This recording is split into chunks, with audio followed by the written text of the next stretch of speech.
So I had started a painting before, and so tonight we're just gonna finish it, have some conversation. Um, so first, before anything else, I need to say a huge thank you to Web Surfer Guy. I had put out a call for products because we're going to do 50 hygiene kits during the Compass resource fair. And I have now socks and toothpaste and hygiene. Like, thank you. Thank you so much. And, you know, I've been telling you how important this resource fair is.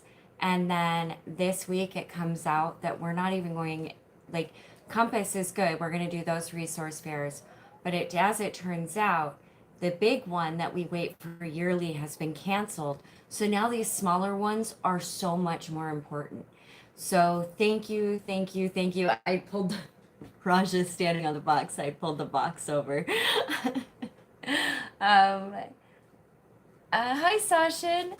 My cat is, she is though. Look at her. Look at this beauty. Look at this beauty here.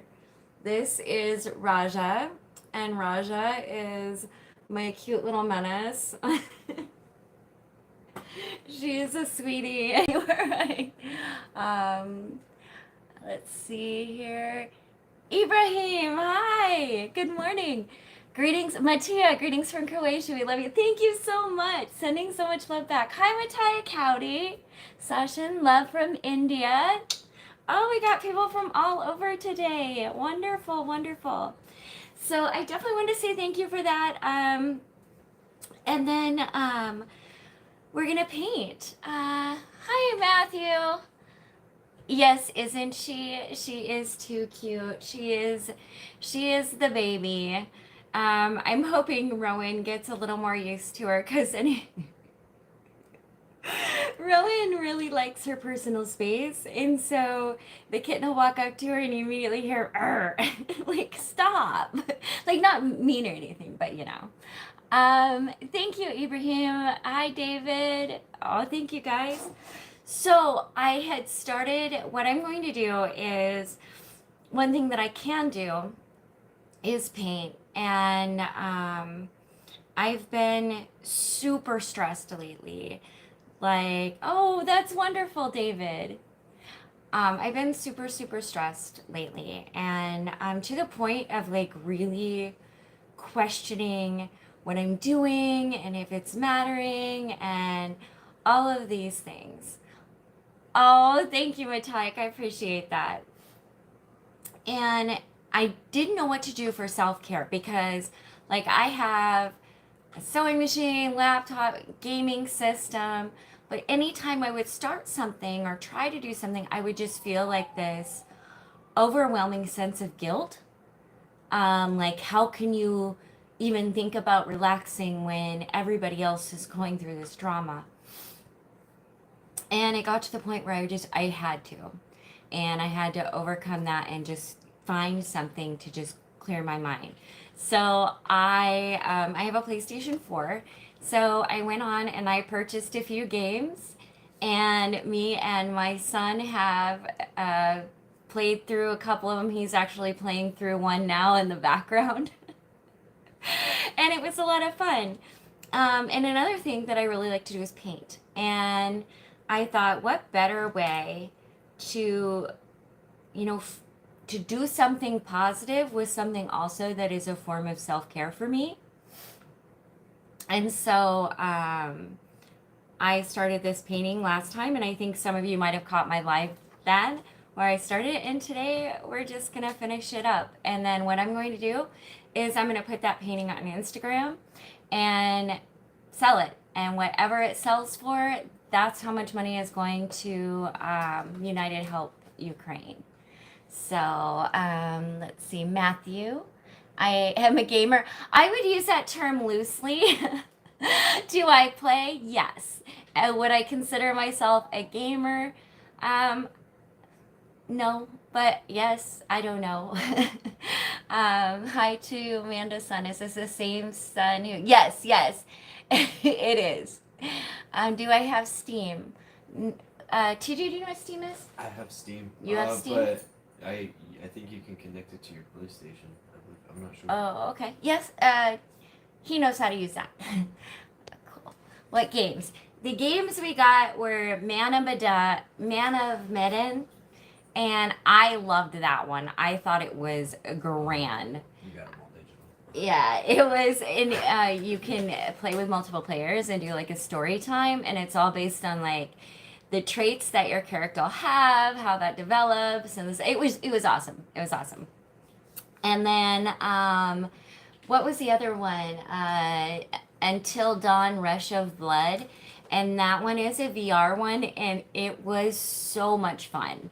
Like I loved that one. That one was yeah, I had fun with that. It was like a freak show carnival. A freak show carnival type thing, yeah, with like shooting and stuff. And then Control, which he is playing now, and that one is a longer game, it seems like, and it's a lot, and it's a lot of information. And after, I can only do games for so long because my eyes will start hurting, and my eyes were hurting really bad. So I ended up having to put drops in, my glaucoma drops, to take some of the swelling down. And I took a break, and I thought, you know what? I need to come on here anyway and do this, so I'm gonna do this. Let's see here. I don't know those games. They were awesome. I haven't played any gaming system since probably 2017. I don't play often, but it was really good. It was really good for. I'm glad I did. I'm glad that I just took that time to like just have fun without, always trying to solve some crisis or problem. And I really enjoyed it. And now I'm going to enjoy painting, and I hope you guys enjoy coming along with me. I'm going to set this down like this so you can see what I'm doing. You do not think you've played it. If you can, check it out. This is what I did. So I went into the PlayStation store, and what I'll do when I want to play a game is I'll look for what's on sale. So I got 3 games at like a really good price, but they were awesome, and I definitely recommend them. Okay, got my coffee right here. So pretty much I'm just going to, I like the background, I'm just going to be finishing the flowers. As you can see, they don't kind of reach the edge. And I want to brighten them up a bit.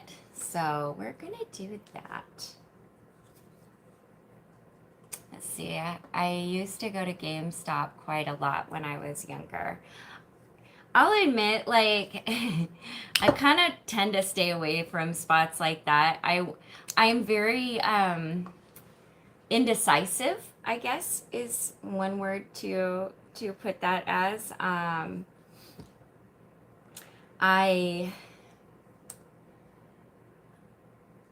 Even at like a coffee shop, I want time to decide what I want before I get there, because I don't like being pushed into making decisions.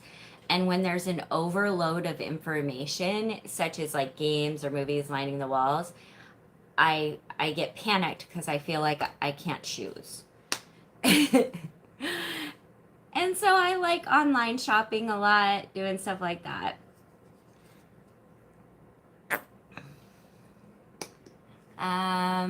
Undercover gamer, yeah, right? Absolutely, absolutely. Okay. Ooh, and I'm gonna go with this one. And I just took some colors. I'm gonna try to see if I can get it a little brighter. Yeah, I'm gonna wanna add a little bit of white into there.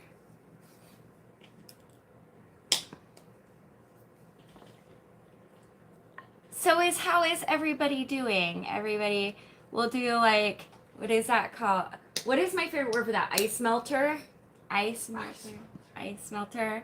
So what has everybody's favorite part of the week been? Let's see. Speaking of online shopping, I've done more online shopping during COVID than any other time. I would always go there. Yeah, that is true. I did too. And I'm really thankful that that is an option and that is there. It's really been beneficial, I know, to my family for sure. Let's see here. Icebreaker. Yes, it is called an icebreaker. However, I was at this meeting and the woman called it an ice melter, and forevermore, I want to call it an ice melter. Always, always and forevermore. Like I thought it was like the greatest thing, and so I will keep her in my mind and use that term.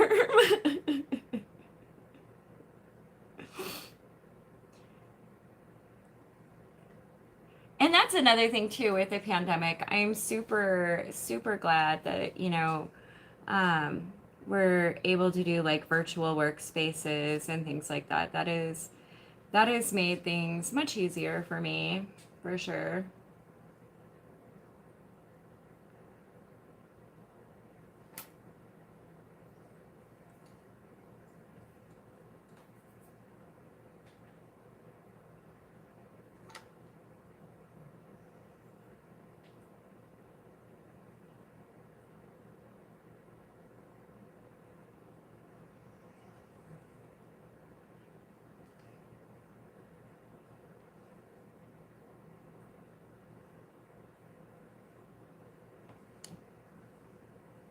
And just so everybody knows, I'll take breaks in between painting to address comments, but I have a really hard time like looking back and forth and then keeping concentration on my painting, and I do want it to turn out well.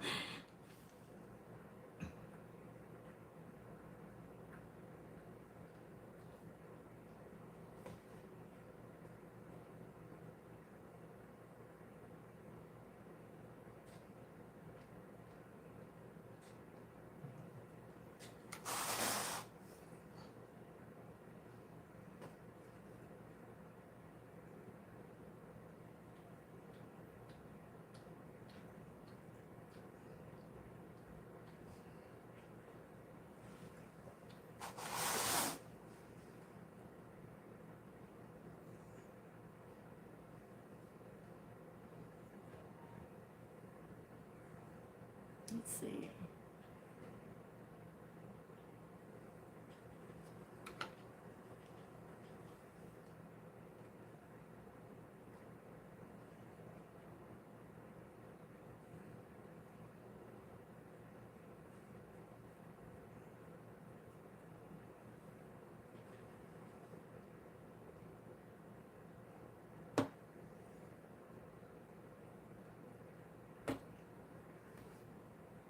Let's see here.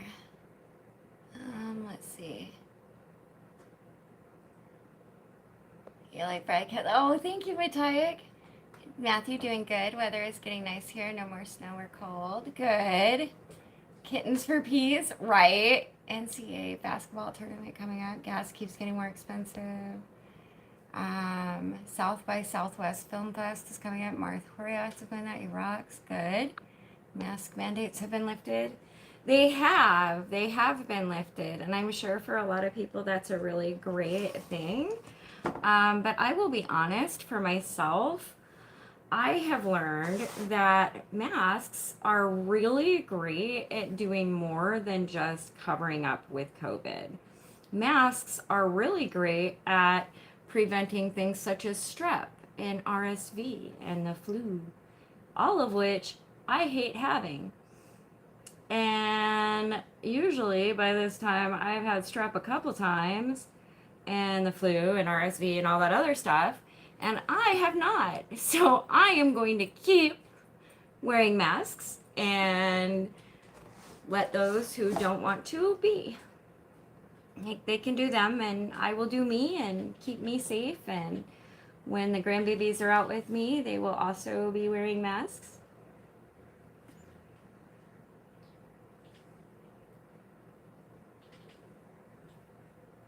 And I do realize that with gas getting expensive, there was actually something I wrote on that the other day because a lot of, people are really angry at not just gas prices going up, but people who are having a hard time with it. And I was like, listen, for those of us in a city, like it's one thing to have gas prices go up because we literally can take a bus or our link or something, but there's a lot of places that don't have that, and so we really do need to have compassion for those people that maybe are in a spot where that's really really tough.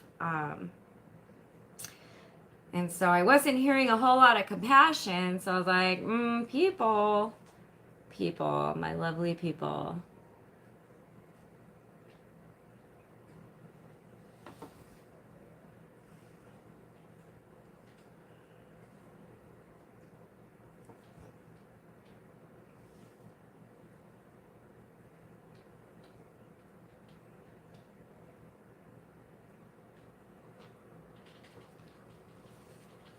Let's see. Cody, woodworker, let me know I can build you a frame for your painting. Oh my gosh, that's lovely. That is really wonderful, Cody.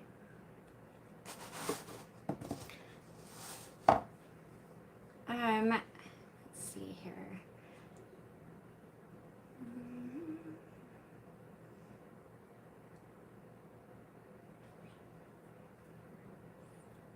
I need more yellow. All the yellow. That is one thing I do love about sunflowers is just all the yellow. They have all the yellow.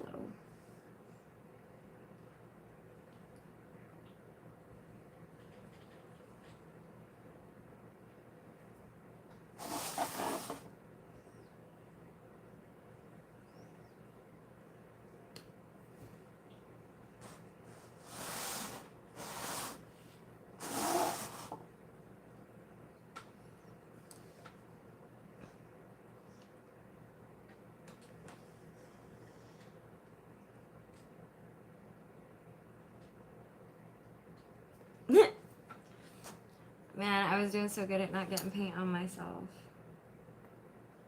And then boom.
Let's see.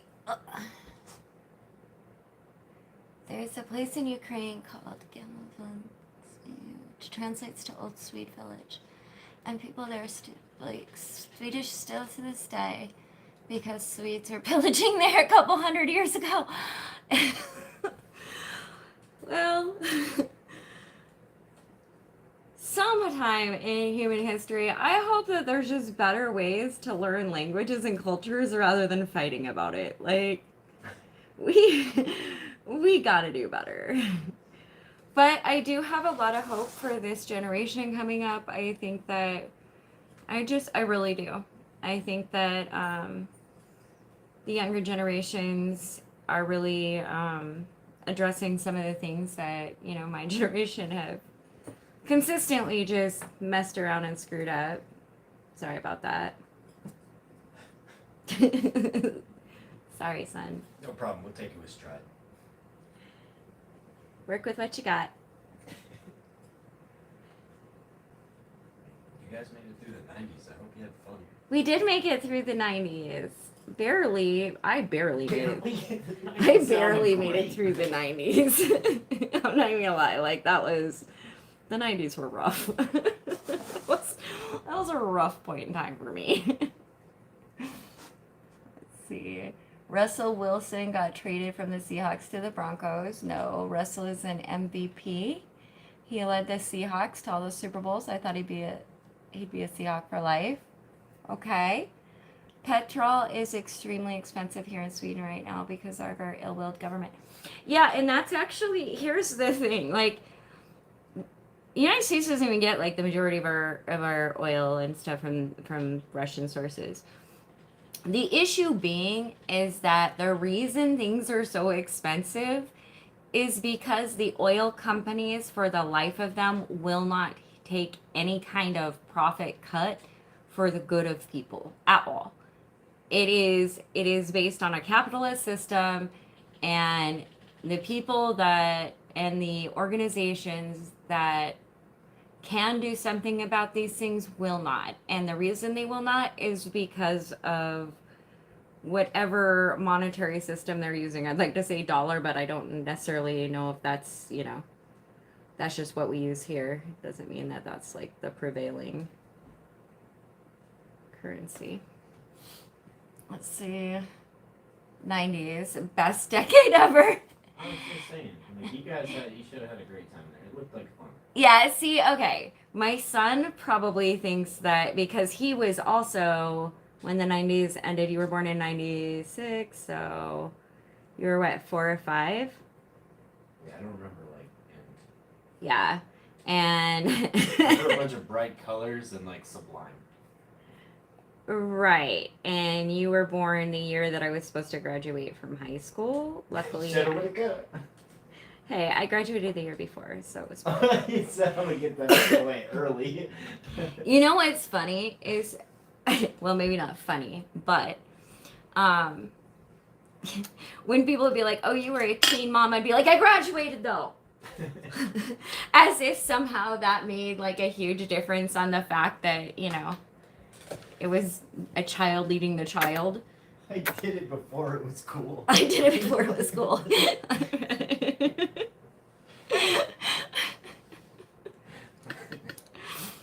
Well, that's great. Let's see. Most of the price is taxes. Well, hopefully the taxes are going to something good. New roads. All right. Corporate subsidies.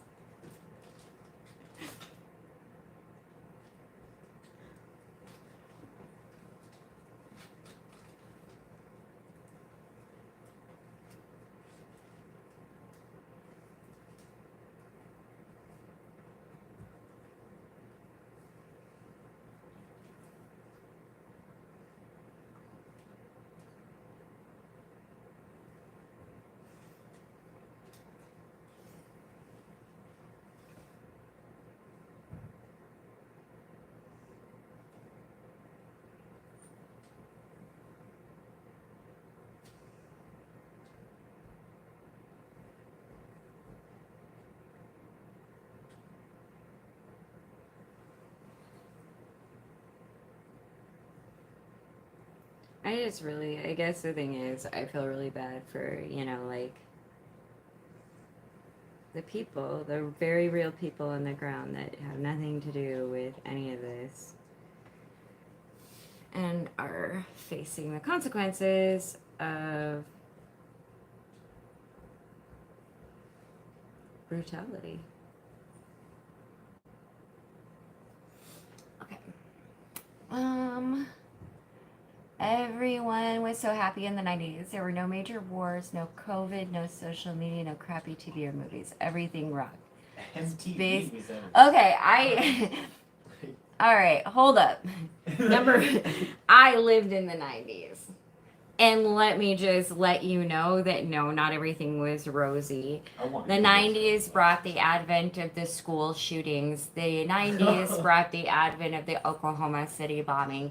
The 90s brought all sorts of things crashing to the ground. But no social media, so no one really. The 90s. I remember being in Germany watching the Bosnian War happen in the 90s. And human rights violations happening and genocide happening in the 90s. I was a runaway from foster care in the 90s and almost ended up trafficked and dead a couple of times in the 90s. So it wasn't like Ninja Turtles. No, but we did have awesome music. I gotta give it to the 90s for laying a foundation of just some really rockin' tunes there. That's a fact. It is a fact. Like, even when I was in life-threatening situations, there was a good soundtrack. I can think of hits from like 60s, 70s, and 80s, but like I don't really remember any like big hits from the 90s that like stuck really, really, really hard. Other than like Snoop Dogg, Nirvana, like other things. Snoop Dogg, Pearl Jam, Nirvana. Yeah, but like they're not classics yet. They're just instant classics for right now. Oh, They're icons. yeah. Yeah. Dre, But don't you have to like? Dr. Dre. Don't you have to die before you become a like? No, Memorialized and all that? no. Oh my son. I can't even right now. What did I do? Did I All not? my icons are still alive. Yeah, but that doesn't mean they're any less of iconic. Except for Robin Williams. Robin Williams was in Okay, the yeah, 90s. you're right about that. Yeah. That's one that really got me. I mean, that's the thing though. They're icons, but I definitely that was something that I guess I was glad that I didn't get was I never because in the foster home I was in, we were not allowed to listen to secular music, so I never really kind of idolized any artists or anything. Makes it a lot easier. Well, yeah. Music is integral to growing up. Oh my gosh, I'm sorry to hear that. I had no idea you went through that. You've come a long ways. Yes. Disney movies in the 90s were awesome. That is true. That is true. Looking good. Thank you, S. Ellis. R.I.P. Robin Williams. We miss him so much. I know, right? I know. There's a lot of them. And that is why it is so important to, really understand as well, neurological development and cognitive disorders because they affect a lot of people. And yeah. And they cost lives when we don't understand. And I did not have Lewy body dementia. I have brain injuries, which are significantly different, but I do know that when you have cognitive issues, sometimes it can be really a challenge. Miss Raja, get off the table.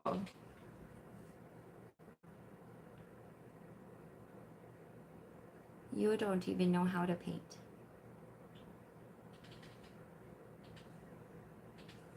She thinks she does, though.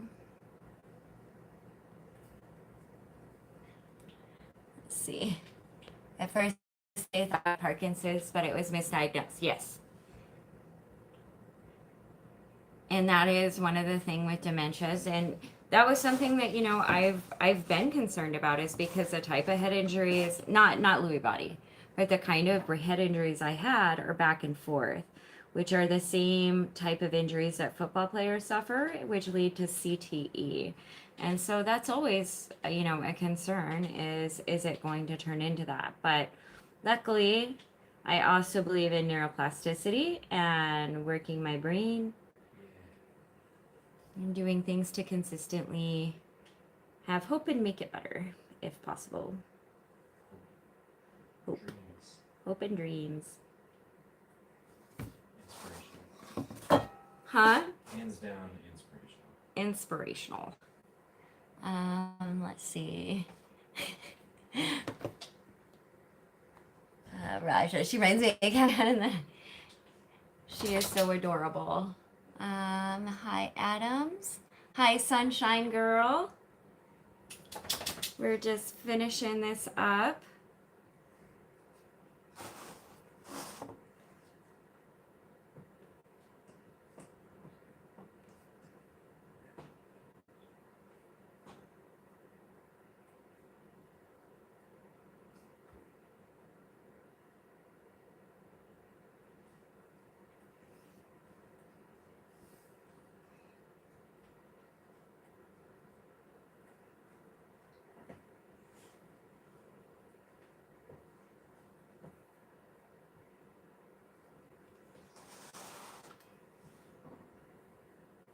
But she does like watching me paint, and it's super cute.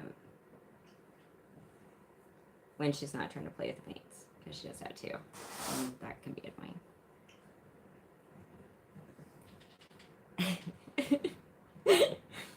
Are you just watching, babies? Are you just watching?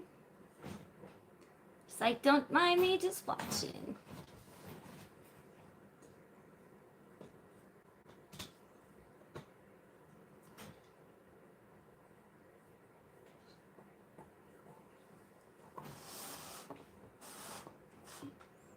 Let's look at some of the comments. That's why my mom didn't want me playing football. She was scared I was gonna get hurt. Yeah, I don't like. I don't even like. Football is not even on my thing. Like the NFL spent so much money trying to prevent research into it, that like it affected people with head injuries across the board, and so I just don't support the organizations myself.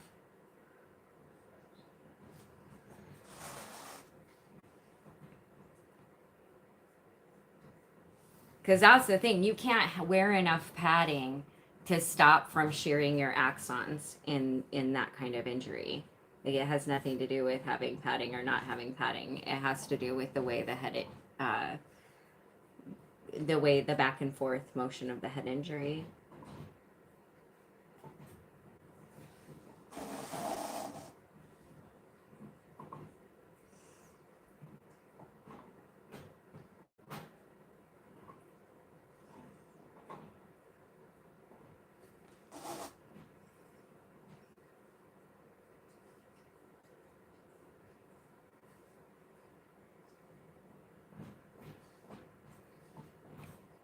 A little more Yoda.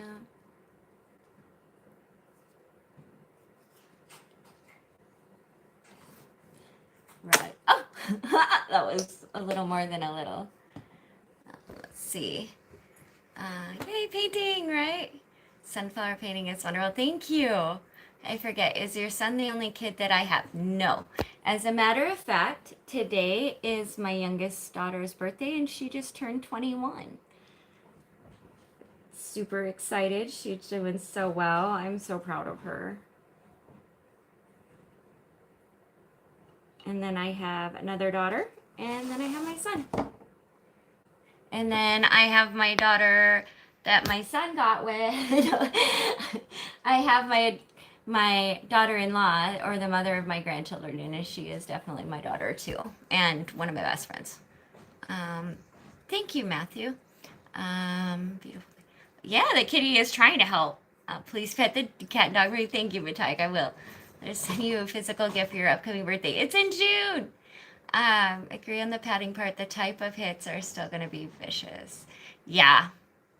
My cat likes to sleep on my leg. They say getting hit in football is like being in a car accident. Yeah. And actually, that's what some of my more severe head injuries are from, is car accidents. On one, the car went airborne. It was a convertible, and I was wearing the seatbelt, and then when it hit the first time before it went back in the air, the seatbelt came unbuckled, and they found me tucked up underneath the steering wheel. And then my second one was I rolled my vehicle completely. They said that it rolled anywhere from like 6 times, something like that.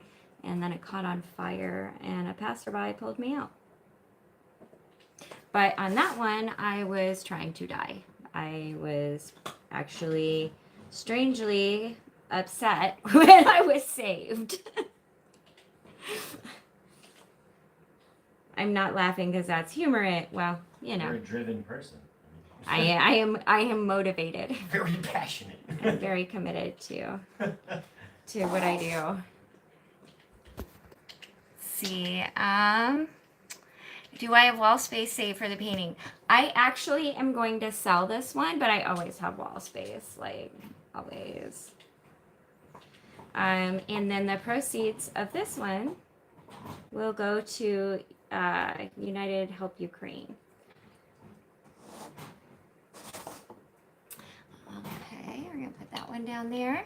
Happy birthday to your youngest daughter. Yay, 21, I know, right? Thank you, Matthew. Will I keep it or get the pay? I'll look at Wishlist. You were in a car accident? Oh, several. Yeah, I went to the hospital and actually had a subdural hematoma for a while. And actually, it was funny because a reminder came up on my phone, like the memories thing that you get in Facebook. And it was like, what is it, 7 years ago at the Acadiana Brain Injury Center. And I was like, TJ was here and I was like, hey, you remember that day, those days? Like, I have come so far. So far, so far. Unbelievably far. I'm communicating. I have my own business. I am consistently doing things that I love and feel are making a difference. Like, I have a good life. AKA winning. Winning the game. God, it's excellent. Good morning, Jess. Into a car accident when I wish I rolled 4 times. It was off the side of freeway in Central California. Oh, that is a good thing. Glad you walked away from it. Not that way. My other accident, I slid off an icy road in Chicago. Yep. Oh, therefore the color scheme. Okay, now we're just going to start out in the middle here.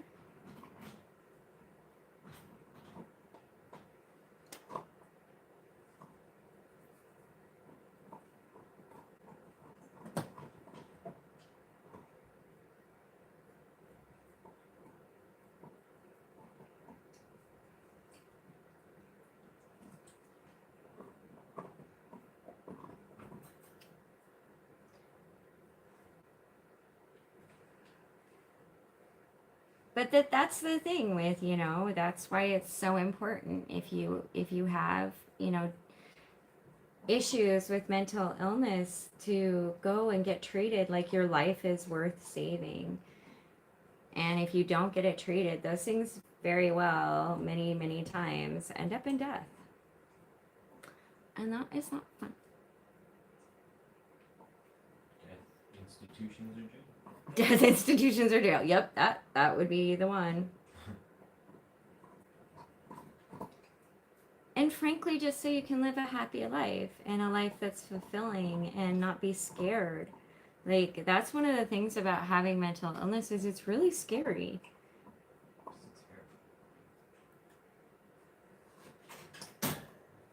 Hands down, suspicious. Hands down suspicious. Son, you're great. I love you. I love you too, man. I'm gonna be honest. I've gotten really far, and I think I've gotten lost with all my progress in this game. Have you? That's okay. I will find the way. Please. The map has gotten so big now that it's like I'm getting lost.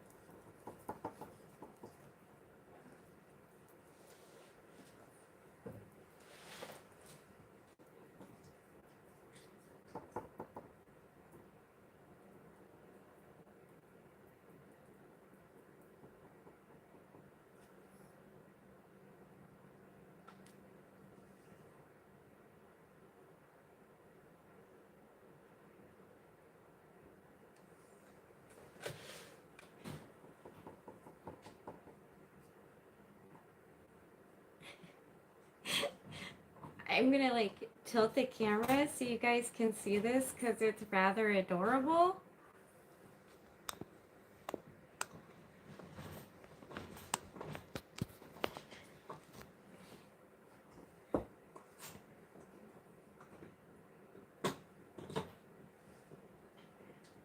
Can you sense the camera watching you, my dear?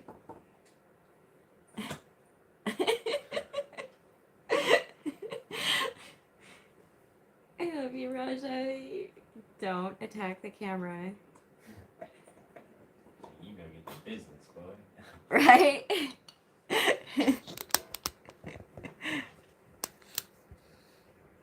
Let's see. Let's see.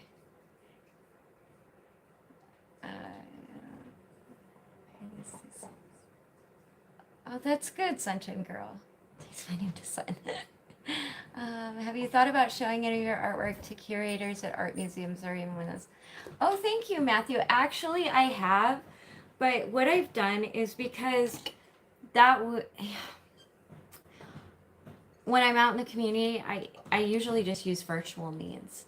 But yeah, that is definitely something I would do, but probably more when I feel that I can slow down a little bit. Right now, I feel like everything is like really critical, and so I don't have the time, but I would love to do that. Absolutely. That's just so funny. Isn't she adorable? Just not working full time. Oh, that sucks. Okay. Thank you for asking. I love the name Raja or Raja. Well, we actually like went through names and everything, and both really, yeah, we liked that.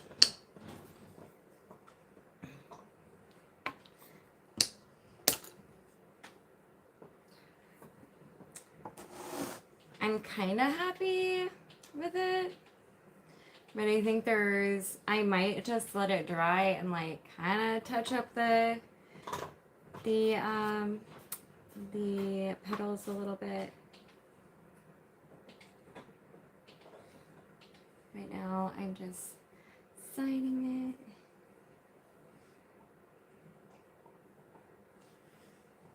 My MJ. And that's because I go like by Amanda.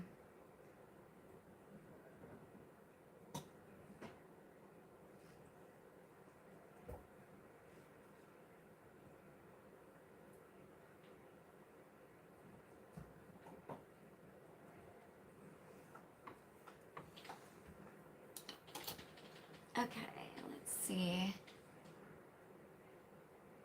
Sure, I am now eating more Indian vegetable food. Plus, I feel better and loved it. Yeah, Indian spices are amazing. Is Raja the name of the tiger from? I think so. Maybe. Is Raja the name of the tiger from Atlanta? Aladdin? Aladdin?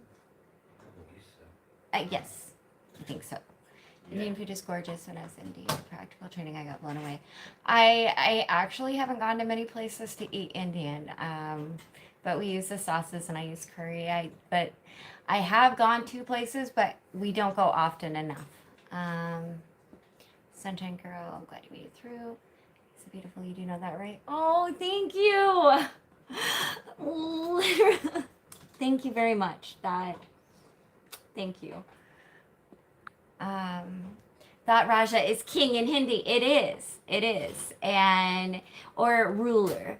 And so I was thinking more along the lines of like queen, but didn't want like queen, and so I was like Raja, because I wanted to stick with because I'm ridiculous.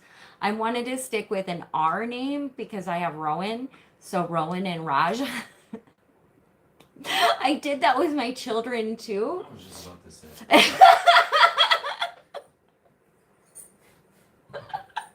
Except with them, I did it with the T's. It's even better. In the frustration of trying to get words out, she'll mix up names because they all start with the same letter. That is the truth. It's amazing. There's some good Indian place in Chicago. Yep. Good morning from the UK. Love the color of your hair. Thank you. I appreciate that. I like it too. I went like more of an like coppery red for like springtime. I love coloring my hair different colors. I've had every color under the sun, and it just feels joyful to me. And it's kind of an expression it's an expression just like clothing or anything else or tattoos or jewelry. So I thank you. I appreciate that. Matthew, Sunshine Girl, yes, thank you. And Amanda, hi. Makiomi UK rocks, love London, miss it there. Better than naming after the alphabet, right? Coppery red is an awesome color. It means spring is here. Spring is coming. I believe this. I believe spring is coming. That is, yeah, we've had like a drop in temperature and it just really screwed with my arthritis. And so I'm really just like, please, spring, be here, come here, do your thing. And I know it's almost spring because I have plants out on my balcony and my hydrangea plant is starting to, the leaves are coming in and I'm super excited. So far this is what we got.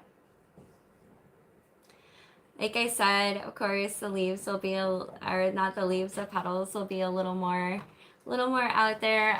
But again, it's just hard doing it on a live because it does have to dry and then I just kind of do several layers. So most times I think when people do it, they do it like a time lapse and it's not necessarily live, but I do enjoy, I always talk myself out of it too. I'm like, it's going to take too long to do on a live. And that's okay. I enjoy every time. I enjoy it. I enjoy it so much. And then I'm like, why didn't you just do it? Because I'm ridiculous, I guess. But is it true that it rains 75% of the year in Seattle? No. Feels like it. Does it feel like it? Sometimes, but no, it does not.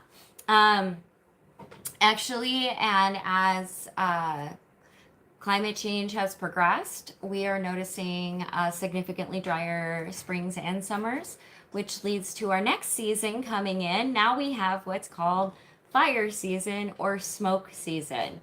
And so instead of the glorious sunshine, you get wildfire smoke, which brings in just a haze. You can barely see anything. Sometimes you have to stay inside.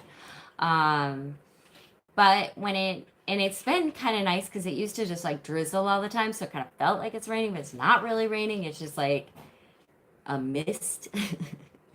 And now it rains and then it stops. But it's nice. It's nice. Let's see. Friends have 5 children now. The first have R as the first letter. But for the 5th child, they couldn't find a nice with the R. It starts with an A now. That's great. Thank you, Sunshine Girl. Love the painting. Thank you, Matthew. Like the Sisters Prue Piper, Phoebe, and Paige from the TV show Charmed. You know what's so funny? I used to love that show when I was younger. What show? Charmed. Charmed is awesome. Charmed is everything. What are you talking about? Of course you love Charmed. It's a great show. Well made. Yes. Oh, Ronnie is Queen. Raja both sound good to me. Oh, I should have looked up Queen. Okay, that is a very cool name too. Yeah. Hi, Cartivia.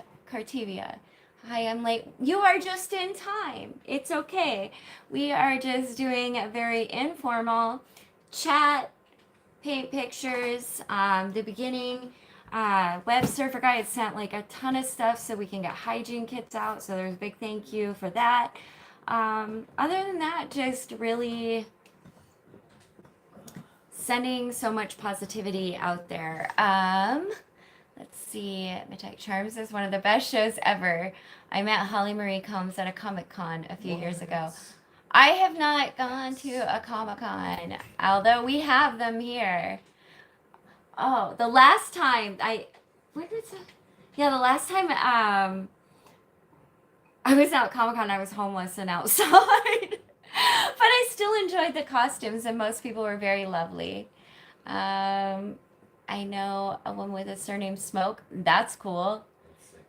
Shannon Doherty and Rose McGowan have gone through a lot since they left Charmed. I don't know. I don't follow people really. I've been trying to survive this thing I call life. Takes a lot of will to care about just me. I'm glad you do, and I'm glad you're doing better. Me too. Round of applause. I'm proud of you. 140 days of homeless. You want to come tell everybody? Yes. Come here, come here. So my son's gonna share with you. Wow, look at that beautiful little camera. Hi. Hi. I made This it. is my son, and he's gonna share. How long have you been sober now? I made it like 140 days so far off of alcohol, and I believe like 110 days off of all the rest. It's all soberness, all this beauty right here. Ooh, my game. You go play your game. I am super proud of you, and I believe in you. I appreciate it. Your support is extremely helpful throughout this entire process of growth. Yeah. Good. And let's see. Matthew says hi and congrats on the 140 days and the 110. Thank you. And Tyke says, keep up the great work. You know. Thank you guys for your support. I truly appreciate it. Me too. Matthew says he's proud of you. It's hard, and it's I come on here and I'm open and honest and things like that, and even being the mother of somebody who struggles with these issues just on an outside level of the things I've struggled with addiction, it's hard to know what the right thing to do is. And I did one vlog and got a lot of hate about the fact that he's homeless and has addiction issues, as if that somehow that meant that I didn't love him.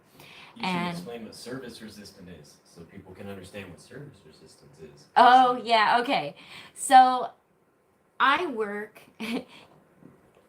in all spheres on ending homelessness. So I'm in a lot of meetings. I have contacts, and the issue with it being is my son is service resistant. So in other words, because of whatever reason, he will be very distrustful towards services, and a lot of times do the whole I can do it myself and then push away. And so those contacts get broken up and things get really difficult. And so what we do in situations like that, regardless of whether it's my son or somebody else, or somebody else I'm helping, is we meet people where they're at. So if he's not ready at the time to accept rehab, if he's not ready to accept the thing, anything, any kind of help, then that's okay, because we need to make sure that we can keep him alive until he's ready to accept that help. It does make it very difficult though when you have all the tools in the toolbox and you're offering all the tools, and it's just the person's not ready yet. And and that's got to be okay too. And you hold your boundaries. Now that doesn't mean, and that's something That's that important. Extremely important. I don't think a lot of people understand how important that is. Holding your boundaries, a lot of people say tough love, which means, and that's not what boundaries are. Boundaries are, I do not want this behavior around me. And that person says, well, la-di-da, here's that behavior. That is on you to say, I accept that into my space, or no, I do not. And for my safety and my well-being, my state of mind, I have to say, I do not. I love you. I know that you're struggling, and I will offer you whatever help there is to go and get help, but I can't have that in my sphere. And I think it's doing that with love and doing that with kindness and compassion has been the key for us. And I know that other people maybe have, Well, it helps lead to a path of teaching me how to hold my own boundaries, which is important to going into a world of sobriety and saying no. come say that, because it's hard to hear you. I said,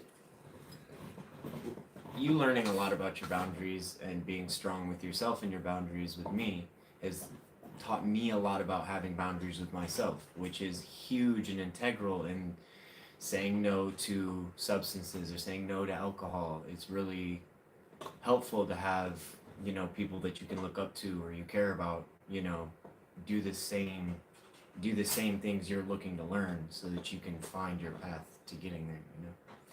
Yeah, because you didn't have boundaries. So you have to have Nope. somebody to look at that has boundaries and can keep those boundaries strong even when pushed against.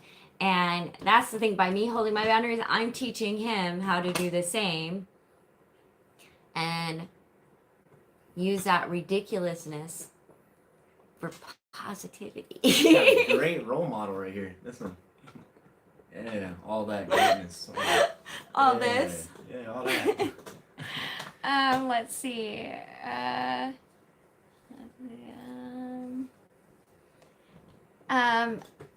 Jess says all the best. The Flying Igloo says addiction is hard, man. Glad to hear you are fighting the urge. Thank you. Matic says, was talking about actors. Hey, Mangesh. Matthew, I was reading that addiction had skyrocketed during the pandemic. Yes, it has. But here is the thing, is a lot of that has to do with substance use has increased. Therefore, more people, because not everybody who uses substances struggles with addiction, right? So as substance use has increased because people are bored in their house, whatever reason that they have, addiction has also increased. While addiction has increased, the level of toxicity of the drugs out on the street has also increased, which means ODs have increased and there have been a lot of deaths. And that's why we say harm reduction, save a life. You know, the thing is nobody can get help if they're dead. So you want to save that life until they're ready to get help and they can get through it. Like you were saying, meet somebody where they're at. Meet somebody where they're at, yep. Somebody's not ready to Jets, hold if back. you see the purpose beyond a question, it is difficult to let you loose. Yes. Late 2020 was when it was at its highest. You mentioned homelessness. I learned that it's hard to get sober if one is homeless. That is true as well. Here is the issue with being homeless is that you are constantly in a fight for survival. And so, yeah, I can't, here's the thing is a lot of times addiction is tied to trauma as well. And how are you supposed to overcome trauma while being traumatized? And that is something that we have been just reaching out to our lawmakers and saying, listen, because we just had our mayor come out and be like, if you want help, there's help. And I'm sorry for saying it like that voice, but that's how I hear it in my head because I think it is the most ridiculous thing I've ever heard. Yes, there is help. But let me tell you about how you go and only get stabilized, okay? This is not long-term help. This is not actual help. This is stabilization. This is like substance abuse and mental emergent care. So they are there to stabilize you and then you move on. The problem is they stabilize a person in homelessness and then release them right back into homelessness, which is a trauma. So then those traumas keep coming. And yes, most times people do relapse. It's like having an exit door on the 3rd story of a building. Like exit door on the 3rd story of a building. they said, Doesn't right, you're sound good, we got you stabilized, now goodbye. And Right. it's right back to the same. Matic likes menu pays. Thank you so much. Agreed. Spell role model ever. Thank you guys. Very reflective. Thank you, Jessica. Don't you need Sunshine Girl, don't you need a substitute or something to fill in it, for instance, in place of using part of the addiction? Depending on why or how you were using. Yeah, there's many differences in the kinds of addiction as well. So it's really, that is why it's so important to get treatment, right? Because each treatment is individualized to the person. In other words, the reasons that they have addiction issues, the types of drugs that they're using, what are the support systems that they have or don't have, how can they work within that? So that has to be super, super individualized. And substituting can lead to bigger issues. Substituting can lead to bigger I issues, chose yeah. substituting over alcohol because alcohol was my initial problem. Now Yeah. see, that led into a deeper path of What T just said is he said that can lead to bigger problems because he had his first issue was with alcohol. So to quit alcohol, he substituted that with meth and heroin. yeah. Which reflectively, did that seem like a good choice? No, Not so much. alcohol was a sedative. I figured I needed you know. Yep, agreed that overdose have increased. I'm a novice on the subject. It is always okay to ask, Sunshine Girl. That is, go ask the questions. Ask those questions. I think that that's important. People are open with how open they are with their recovery.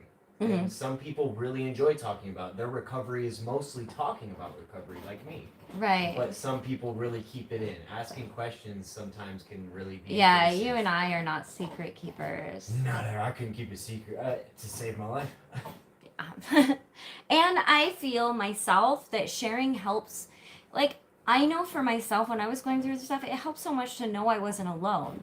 And so I would like to let people know that. Like, there's a million situations out there, and there's just other people that are struggling too. Even if it doesn't look like they are, you know.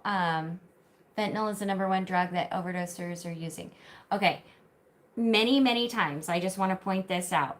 Yes, fentanyl is a drug that people are overdosing majority of. However, it's found in everything else. People are not using fentanyl on purpose. Some people are. Don't get me wrong. There are people who are absolutely seeking out fentanyl. But many of the ODs did not know that the fentanyl was in the product that they were using. And that's a huge issue. Is because everything is illegal. There's no regulations. There's no control. For example, marijuana where I'm at is legal, which means that when I buy my marijuana, I can look on there and I can say, this was checked at this lab. I know it doesn't have pesticides in it because it was checked here. I know that this is what I'm getting and this is the level it is because it was checked here. And then it has a date. So there is a recourse. If that product harms me in any way, they will look at that and they will say, well, this came here. Is this the appropriate thing? You know, was this what was supposed to be in it? That doesn't work like that for things that are in the street. There is nobody. There are places that you can send it to have it tested. And there are outreach groups that do that, where they gather different drugs so that they can let users know what's safe and what's not. But a huge problem along with that is service resistance and paranoia. Paranoia and service resistance, yeah. The only OD I ever had was because I didn't know it was in there. Politicians don't understand what homelessness and addiction are. They don't care for that matter. The issue with a lot of politicians is They don't know how to care. homelessness wasn't a crisis till it started affecting their constituents. And most of the time, the poor don't matter.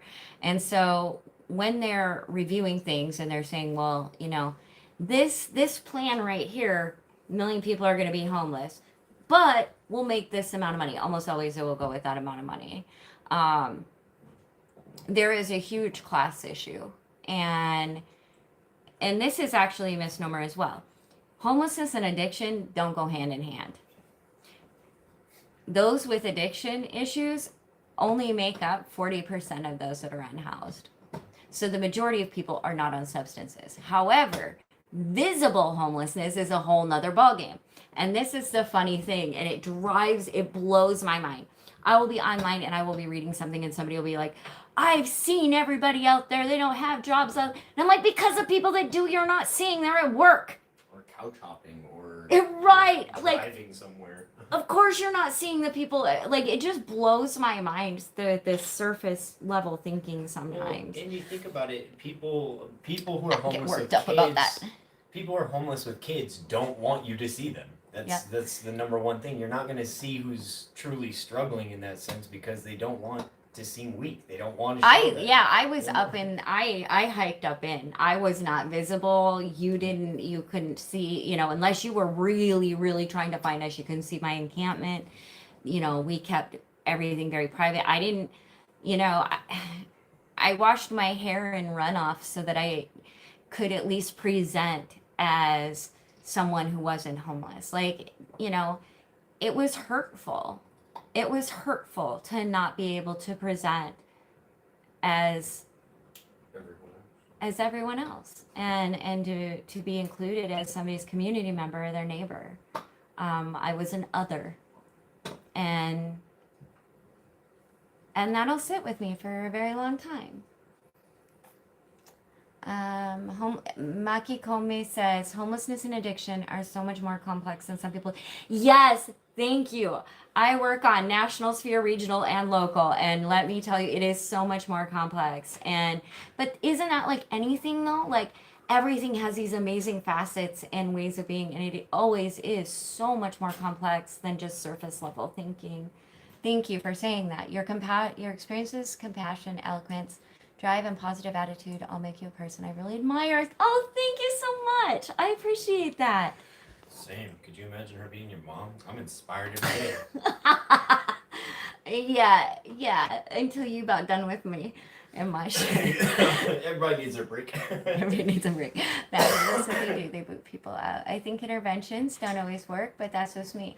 No, they don't. And an intervention, that's the goal is to intervene, to get the person thinking, for them to understand that this behavior isn't hidden. It's not a secret.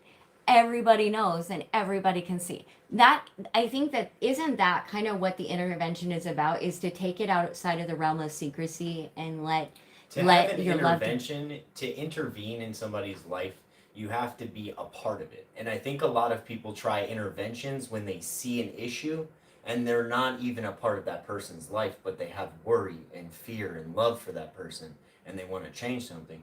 And an intervention is most effective when it's the people that are biggest in that person's life, the people that they hold most. And it is to pull it out of secrecy, to pull it out of, hey, we love you, we care about you, and we know that this issue is causing you a problem, and we just want to see you better. But Yeah. the thing also is most people at that intervention give ultimatums, and that is a very hard Yeah, thing. you can't be. Yeah, you gotta. They say, Well, here's the now thing: that you can everybody give an knows. ultimatum, but are you going to keep that? If I tell Right. you, here's the thing: if I tell you, if you are using in my house, you cannot be here. Yep. And you use, that is up to me then to say you stepped to my line. Now do I say you need to leave or whatever? You have to be the one to hold that and be like, Right. okay. Right. And I will. And also sometimes like people say, you know, I don't want to really talk to you till you go to rehab, or I don't want to do something till you do something about it. Da da da da. The biggest thing that got me to go to rehab was someone just bringing it up. Like, hey, have you tried? Like, have you say Somebody Have other you than your tried? family? no? It was Tyler. Oh yeah. Tyler just off cuff. We were talking. Like she was talking to me like I was a normal person. Uh-huh. And then she just brought it up. And honestly, everybody else pushing so hard and da da da. It was a small I might have comment. pushed. It was a small comment off cuff that made me say, "Wow, it's on her mind." But she still talks to me as if I'm normal. She still treats me as if I'm everybody else. But she Right. subtly brings up the issue that is a lot bigger. Matthew, 2 people I know died from overdose. Oh, I'm so sorry to hear that. I apologize. Sunshine Girl, can a person who does not have a substance issue still be a good advocate and support person or not really? Yes, yes, yes, yes, and yes. Yes. You know, addiction is just fixation. And the thing is, if you're happily fixated on something, you're doing something healthy that you're fixated on, Just, you can yeah. help bring somebody into that. My mom helped bring me into painting. She helped bring me into hikes. She helped bring me into the online community. And these are all things that have helped me exponentially throughout my recovery. You know, and the thing was, is she wasn't dealing with it at the time. So we couldn't really connect on anything, but the things that she did fixate on healthily, she brought into my life so that I could also bring those into Yeah, it's important to healthy support habits. people, and also education. Like the more you know, the more you can share. And a lot, like some things, you know, again are really in depth and need more thought than just surface level, and reading up on the evidence, like it's so important. And I think that we should all just strive to be more supportive of each other in situations. I think that's a big part of it. Helping others while you're in need yourself is the biggest way to actually help yourself. You Yeah. got me into the Jess, can't you just get methadone? Can you get methadone? I was on heard Suboxone. I heard here in Germany is helped to substitute given by meds. Yes, and that is called what we call the MAP program, or medication assisted therapy program. And yes, that does work. But again, it's an individual type thing. For myself, I had an issue with alcohol. So I took a medication called Antabuse because the type of alcoholic I was, a binge drinker, I wouldn't drink all the time. I would wait for periods of time and then I would drink to the point of trying to kill myself. Um, so I took Antabuse and that turned out great. It was only for a short time. I didn't need it past that. So for me individually, that worked. Some people it doesn't work for. Same thing with methadone, Suboxone, and others. It definitely has its place in the treatment world, but it doesn't work for every single person, if that makes sense. I was looking for substitutes and I got put on Suboxone. Suboxone was extremely helpful to understand why I was doing what I was doing, how I was doing it, and to give me a safe alternative, absolutely, so that I didn't overdose or I didn't hurt myself during that time.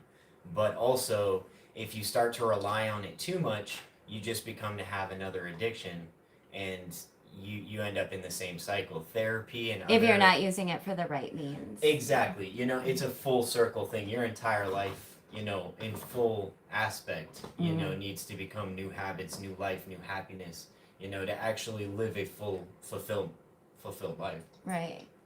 Let's see. Sunshine Girl, I think so, yes. Someone who has always been sober is better than a current, yeah. Matthew. Sunshine Girl thinks I wasn't that close to them, so it didn't affect me. Many are afraid to say they are homeless. Absolutely, 1000%. Most of my homelessness, I didn't tell you. You want people to look at you a completely different way? Mention that. Even so much so of mentioning that you were formerly homeless. People will, They have trouble inviting you over. They have trouble bringing you to events because they're like, I don't know what that's going to entail. Homelessness has a huge stigma. There's a stigma, and it's part of that. Everybody loves the, rags to riches until it comes down to talking about why that's a misnomer and doesn't usually happen. The self-starter attitude is really right. Let's see, Matthew, agree. Hard to see. It is hard to see suffering or people not getting their basic needs met. Absolutely. Also, tons of precariously housed. Yes, house serving, substandard housing. And actually, Sunshine Girl in the United States, under HUD definition, that classifies as unhoused. So when we look at unhoused, we're looking at different forms, right? We have childhood homelessness, and that's like millions. We have over 1 million children that are unhoused. Then we have those that are unsheltered. Those would be people that aren't in a vehicle or in couch surfing or in a shelter. Those are people that were like myself, that were in a tent, or people that are on the street. Then you have the vehicular residents. That's people that we're seeing a huge influx. That's people living in their vehicles, RVs, all of that. Then you have the insecurely housed or precariously housed, and that's people who couch surfing is still homeless, so that's not insecurely housed, that's still homeless, but insecurely housed where people are late on their rent, maybe they're paying over 50% of their paycheck to rent, things like that. Any situation Hotels. Hotels, things. But no, hotels are still, is that insecure? That's insecure. I'd have to look Because you at the can pay, definitions. because technically you can reach it, but it's such a fine line that it's like you miss one day of work or anything like that, and you're gonna be 2 weeks away from being out of that hotel. Hi, Eric. Amanda, I agree with your son. Matek says he agrees with you. Hey, thank you. Matthew, I agree with Amanda's son. They give ultimatums a lot. Ultimatums are not the right thing to say. It's sort of threatening. Yes. Yeah. We're discussing boundaries. Yep. Hobby painter here just hauled a ton of canvases for my seller to take pictures of. Nice. Oh, awesome! That's awesome. Here's the one that I finished up. Isn't several relapses normal with most addictions? I think. Relapse is a part of recovery, and that is one thing you will hear huge in the recovery community, and to understand so you don't beat yourself up. Relapse is a part of the recovery. People break down, people fall. Everybody's rock bottom looks different. Some people have to hit rock bottom 10 times, some people have to hit it once. And as a family member, you have to, it's going to happen. And to not, get worked up every time of it's the end of the world. It's definitely upsetting, but I think by having that knowledge there and understanding that people trip up. This is by no means a straightforward race. People trip, they have, and there's grace and there's compassion, and what we're doing is saving lives, not judging. And the understanding is what helped a lot further towards the recovery. Yep. It made it a lot easier to talk to somebody and tell them, hey, I made it a week sober, when they were talking to me previously. Matthew says, what do you think about the drug naloxone? Woo! Naloxone saves lives. That is the only thing. It saved my life.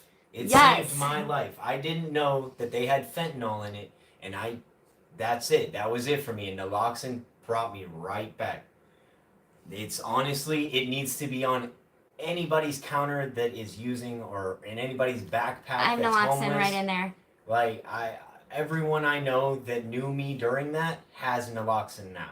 Yep. I handed it out because When I'm out on outreach, you'll see us with naloxone. I handed Absolutely. it out on outreach. You hand it out to people that look tired, that look like they're going through a tough time, man. And if you misjudge and they are not out on an opiate, it won't affect them. They will be fine. Nope. The only thing it They might be a does, little mad. probably. I was. You saving my life? What is that? Right. So yeah, naloxone is a lifesaver, and it should be readily available to anybody. Hi, Mohammed from Vancouver. Hi from Seattle. Ooh, Vancouver. Hello. Sunshine Girl, ultimatum sound controlling, and I guess that will run into a lot of instinctual resistance. Yes, absolutely. Oh yeah. Go Vancouver, get connects on the Stanley Cup. Zymo says, I worked with homeless people for 25 years. A psychiatrist did a large survey of 120 clients in crisis accommodation and found that 94% of people fulfilled guidelines for mental illness. Absolutely. Guess why? Because if you are not mentally ill coming into homelessness, the trauma of that will leave you with anxiety, depression, or any number of illnesses. Also, you're living in what are called anthropogenic chemicals. So these are chemicals from a city that stay on the ground. So that's roof runoff, that's PCBs, that's PFAs. There's a lot of things. And that also lends to cognitive issues and mental illness. Also, about 80% of people who are unhoused have traumatic brain injuries or some sign of brain issue. And that also leads to executive dysfunction and cognitive disabilities. I do have to say, I appreciate him bringing that up, because that was Yeah. a huge part of homelessness. Was a lot of the people I knew or became communitied with, they all had mental illness. And Right, but there if they wasn't- didn't, were they going to get it after they were homeless? Oh, absolutely. Absolutely. Yeah, there was people we found immediately unhoused that we took in because we seen how quickly they were deteriorating Yeah. in the state of homelessness. And the thing is, that's a homeless community takes care of.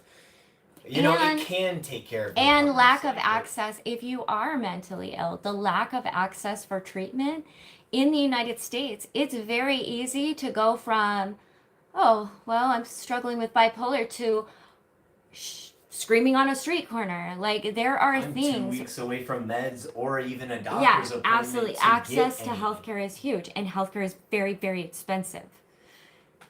I mean, that's been the Let's last part see. of my recovery, is also mental illness, now capturing that. Yeah. Just getting to doctor's appointments and getting medications lined up, it's like, that's a huge Sunshine struggle. Girl says, oh, well, you didn't look homeless, they told me, or you're doing fine now, right? Gotta look good, man. You gotta look But good. I do find, though, that's fine for me when people say that, because I'm like, okay, well, let me educate you on what homelessness looks like, what it actually looks like, what kind of people are there.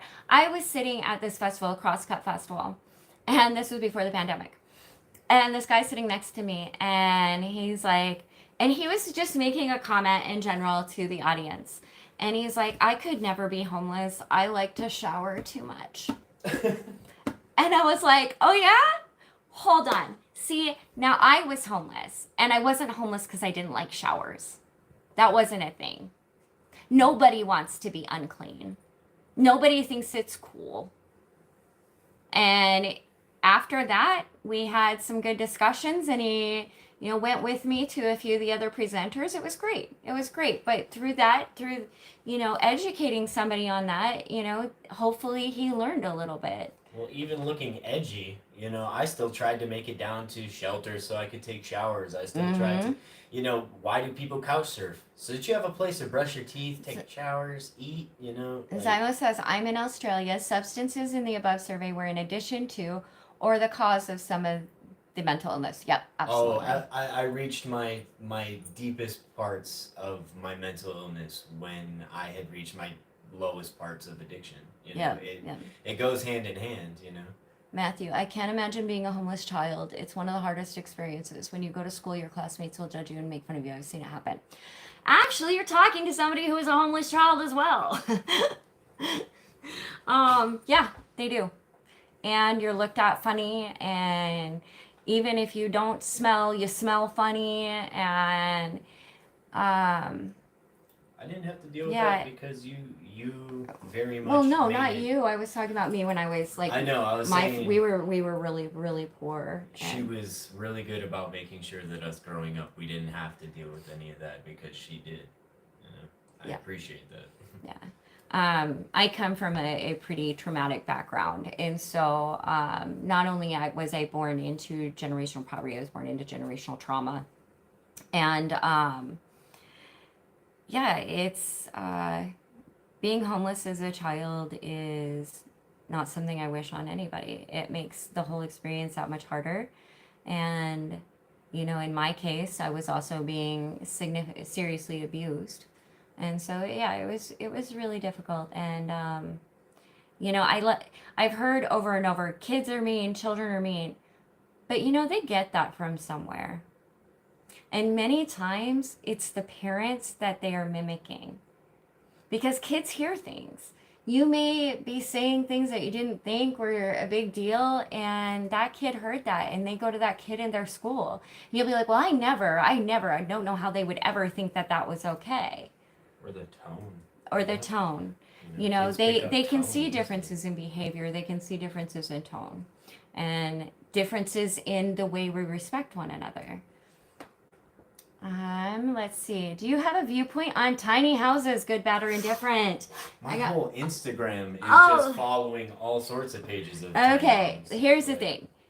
That depends. And the reason it depends is because if we're talking about tiny homes, awesome. As long, build yourself a tiny home, all that. If we're talking about tiny homes in view of housing the unhoused, I would like to just say, it's a temporary solution. They are not homes, they are sheds. Very few of them have any kind of plumbing, or they do now are carrying electric, things like that. These are meant to be temporary shelters. They're not meant to be in long term.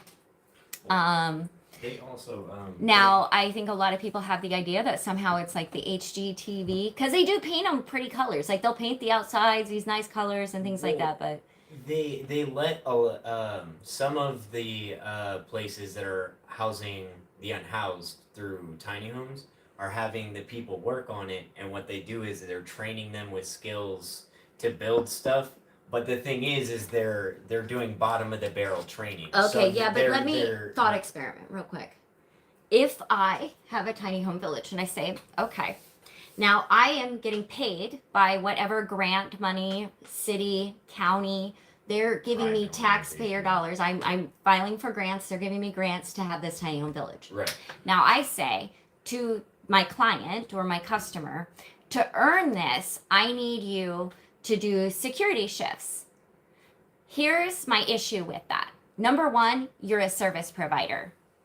Everybody deserves basic needs and basic rights. And if you are asking for a time commitment, people's time is worth money. You need to look at that person and evaluate how much money their time is equaling out to.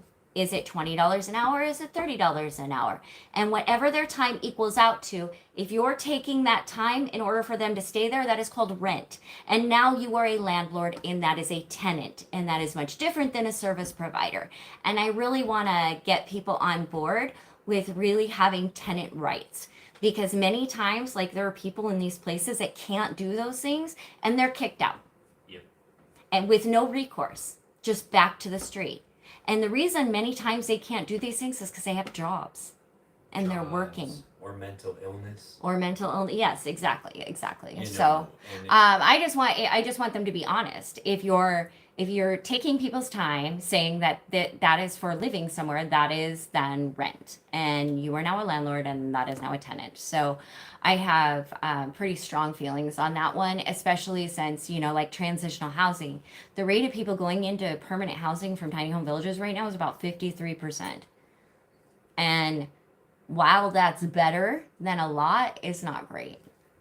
I mean, Let's see. Relapse happens quite often. Sunshine Girl, I'm not a fan of tiny homes. Those things are like the size of tool sheds. You have to share a bathroom. Yep.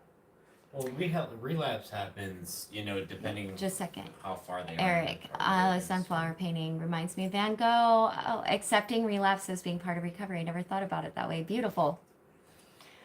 So true on traumatic brain injuries. can't hate That's yourself. one if the things that started their descent into homelessness. Or they got it while they were out there. Many times you're assaulted out there. Assaults are huge. Fights are huge. Yes. Because you have to realize you don't have the same protection. People will tell you all the time, just call the police. They do not protect you like they protect other people. They do not care. They are not there to make your life easier and or better. And I think the sooner that people understand that, the better. It isn't the same. You don't have the same protections. You are not afforded the same protections. You have to fend for yourself. It's better to be prepared. Yes, absolutely, 1000%. Can you call the police? Yes, but that also means that your entire encampment will be moving within. They're very loud and they bring a lot of lights. As soon as you have a problem and you call the police, you just signed a moving. You might as well just start packing it up right Your then. They're eviction going to notice move you. is 911. So you just don't. You Yeah. just don't. You either deal with it You or face it head on or you run. That's let's see. Thank you. I wonder what are good solutions. I like the idea of using cob or recycled plastic. I like 3D printing.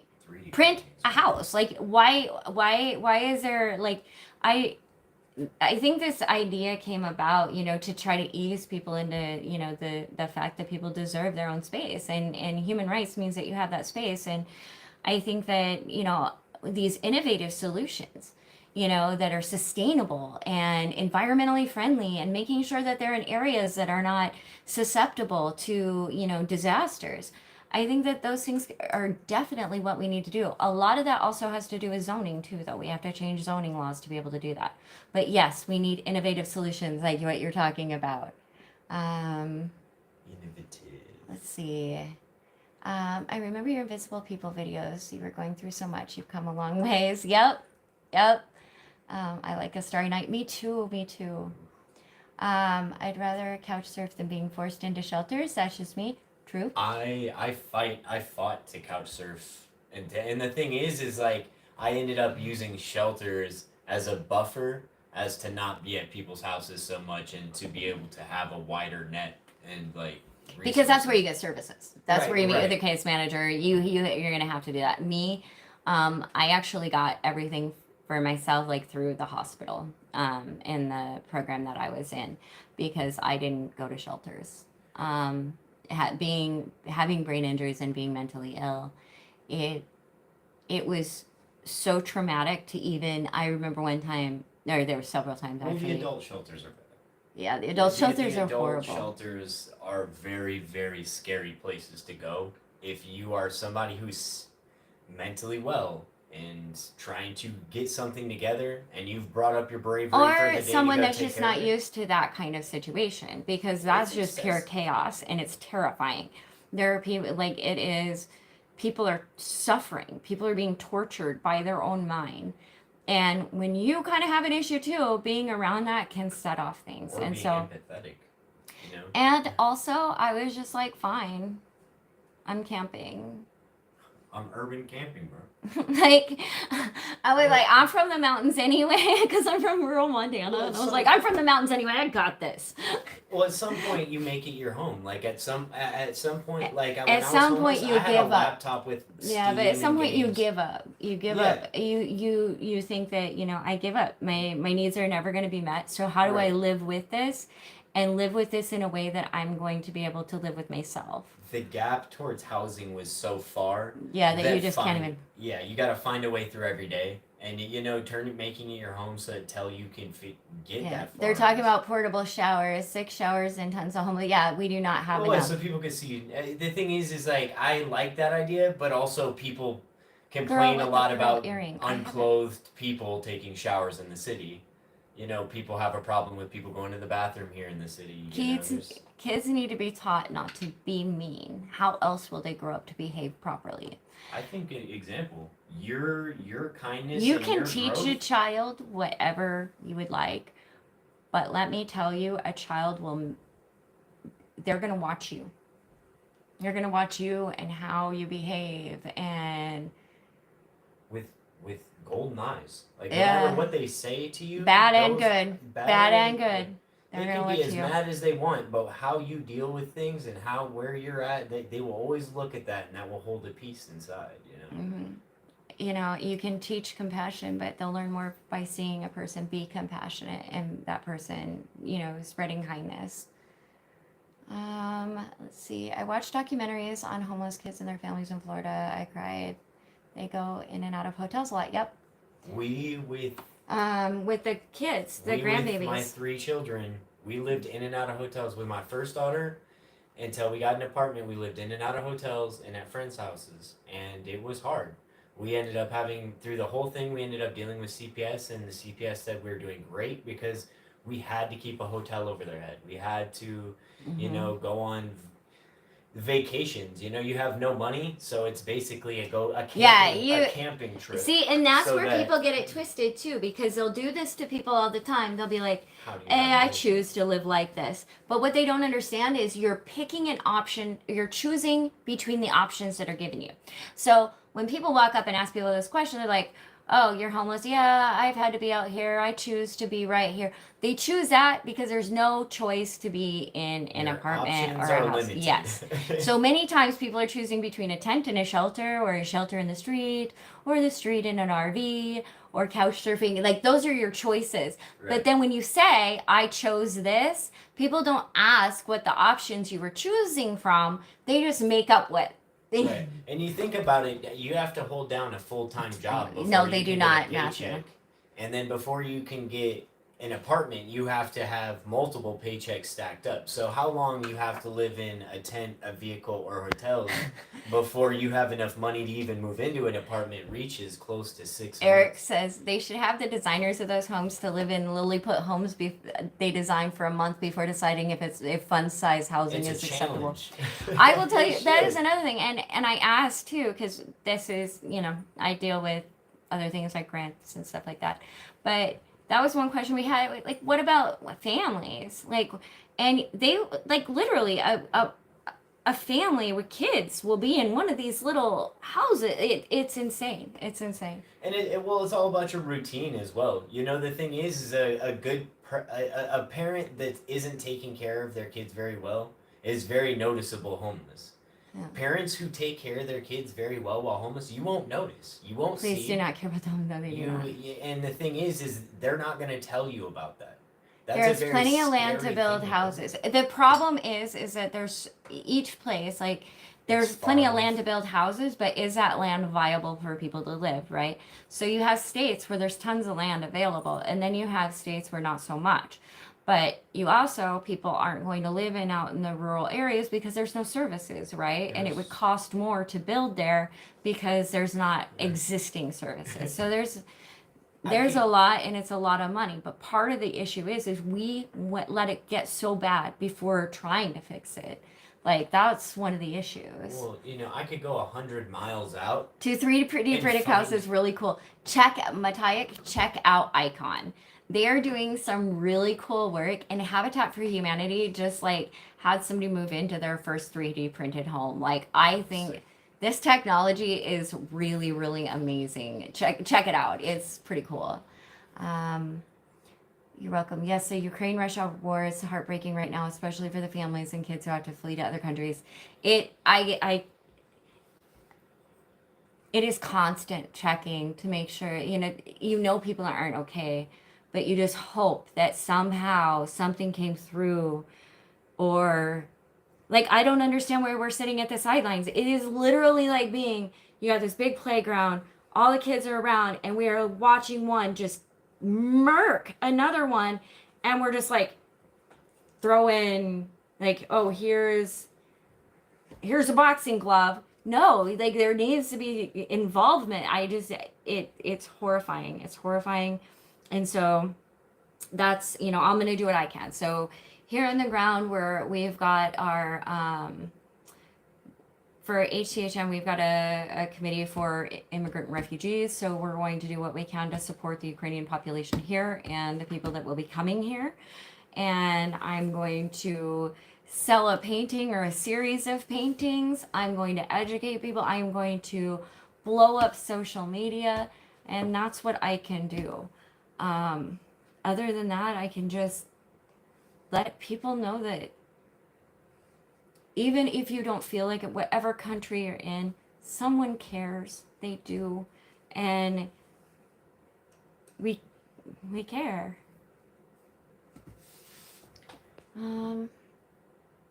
Let's see. Do you like fidget spinners? Yes. Not so much. I used to a lot. Those are really, really fun. But they came out with multiple fidget toys now. You got like a fidget cube who has a bunch of different little things on it. You have like these flat rubber, like it's a bubble wrap. You can pop it, but it like re-pops itself, so that you can do it over and over. They have multiple toys like for fidgeting like that now. That like the fidget spinner kind of went out the window. I'd love to be on a design team or put labor or service to make myself an environmentally sustainable home or live in a community or something. Everyone should have a decent, safe place to be. Absolutely. And get into human rights fights. Like that's when we talk about human rights, we're talking about the United Declaration of Human Rights. And that should be a baseline. Everyone does deserve to have their basic needs met, regardless. Like, just because you're here and we are residing here at the same time with the same on this beautiful floating rock. For the same reason. I used to play this before COVID. How much were the hotel rooms while you were homeless? So, ranging This from was prices, a couple years ago. This was about 3-4 years ago. Well, no. Okay, so How much were the hotel rooms? We got lots of comments. 2 to 1. Okay, they were anywhere. Our cheapest one we found was like $40. You know, Were most of the Airbnbs year- cheaper? Airbnbs are cheaper, but when you have kids, it's very loud. Sometimes you're in somebody else's home. You're coming in through the front door. You're coming in through living areas. We didn't use Airbnb because we had babies. Okay. Being very loud, we needed to be able to take care of our kids without worry that we were waking somebody. And in Yeah. hotels, and the thing is it ranged all the way up to $85. During holidays, we were spending $100 a night. The week before Christmas, $100 a night on Christmas, and the Christmas day after was $120 a night for the same hotel that cost us $40 a couple weeks earlier. Mm-hmm. All those savings that we had ended up disappearing very quickly, because of the price fluctuation of travel and other things like that. Matthew says the U.S. is sitting on the sidelines because Biden does not want to start World War III. Yeah, but here's the thing. We are literally letting a psychopathic child hold our world hostage while they kill people. I can't. I They can't bully with that. somebody. They're just bullying them. Like, are you serious? We're just like And committing strong human rights. Like, arm and I bullying just- somebody. Like, I don't deal with that in front of me. I wouldn't deal with it across the country. That's ridiculous. Yeah. It is what it is. I mean, From the schoolyard that you we're trying pick to a teach our fight. You kids pick a not to. fight. We want to teach can't our let- kids not to. We Let's teach can't other let. countries not Yeah, to. we Lead can't by let example. this continue. Like, how far do you let it go? It's the same. Yeah. What you stand up Yeah. for is what your kid is going to stand Yeah. up for on the playground. And I That's mean, I do their understand. community. I understand, and I'm definitely not. I'm not a political science major. I don't know anything. Nor am I really in goes on international with fighting. relations. So I will be honest that this is not my sphere, and I am not talking with any level of proficiency on this subject. In my opinion, it's very frustrating because I believe that no power on this earth should be able to do what is happening right now. Eric, it's crazy. We'd rather spend money on killing people than helping people because the arms, yep, it's all about profit. Yes, About the Russia profit will margins. attack. On the other side, some in Russia are just average citizens. Yes, absolutely, absolutely. And that's another thing. That is another population that is harmed significantly by this. Like I said, it's literally a psychopathic child holding our world hostage, and everybody's just waiting with bated breaths while children die. And I know that this is the way of our world, and we do this over and over and over and over and over again. And I just think that since we keep doing it over, at some point we would just interrupt and be like, "Hey, this isn't working." I've already donated to the refugees. Yep, good. Hi, Noodles. Go hungry, not no hungry. Cooper James, hello. My favorite social commentator comedian said we should take all the golf courses and turn into communities for the unhoused. Do you know how mad rich people would be? Those are Yeah, like the they one like people that pay their taxes and you don't want to make mad. Like, but here's the kicker on that. They call themselves taxpayer, but what is somebody who's homeless and worse? True. A taxpayer. And Oh, so man, the thing is everything there's is but taxed. there is a sense of entitlement that comes with Well, I mean, Yeah, the thing is that's- like, the I- taxes that go to the grants that pay for the shelters that pay But- for my shower. but here's you the know what I thing, mean? though. I don't want to be. but a we burden on shouldn't that have person. to take away from people to give people True, what they need. Exactly. And that's where the whole thing is we don't have to like this somebody gets something and that means less for somebody else, and that doesn't have to be that way. Exactly. You can have your golf course and have somebody have their basic needs met. However, I do think that is an awful lot of land completely dedicated to hitting a ball. But some people, I'm not a golfer, so I don't have a connection with the sport. So I'm going to just well, also hedge my bets on that one. Look at it this way. It's Oh, also that like was saying, fine. you know, doing that to basketball courses or doing that to tennis courts. Mama you know, mode. Hi, I mama wouldn't mode. agree with that because those are certain recreational activities for a community that are very Great also George important Carlin, for other things. right? Like I know that recreational activities in areas for people who I are really going like through the United recovery Nations 17 Sustainable Goals. are Yes, huge. absolutely. Matthew, they said they made it to a border. Good. The English teacher my younger son went to Poland this week. The school community collected and gave him a lot of supplies and money. One of our people, her son is going over. They're Ukrainian, and her son is flying and meeting with his cousins, and they're going to be going over. The problem is that the current bully has nuclear weapons and is likely to use them. Absolutely. Yes. Arcito Martinez. big Hello. Tara. Hello. Hi. I had a nightmare last week and a plane dropped. I'm here in my town in Sweden. That's horrible. I'm sorry. I've been very lucky. I haven't but then again I also take PTSD meds that make it so I don't have nightmares. So I very rarely have nightmares. Sunshine Girl, very true. Truly saying like there's been more of the course. Yep. I will be honest, here, wealthy people will sue just so that there's not a shelter that's near them. It doesn't even have to be taking anything away. Like I said, you don't want to bump into the wrong guy in Seattle because they'll just go crazy on like he. Yeah. Sorry. Yes, it's hard to feel safe when people with power misuse it. Yes. At the second migraine attack last week because I'm really afraid. I think that's the thing is, that's where I'm at too, is just wondering, what is going to happen, what's going to take place, because it's very hard living in hypothetical. So like if this happens, then this will happen, or this happens. So it's almost like needing to plan for a future that is very unstable. And so the planning in that is very difficult. And I think that's where I get afraid, is because I always want to have some sort of in the back of my mind plan. And right now the future is super unstable and really chaotic, and it's very hard to plan for anything. I guess the only plans that I got are to keep doing what I'm doing and keep making a difference. Like that's all I can do. Boom. That's the key.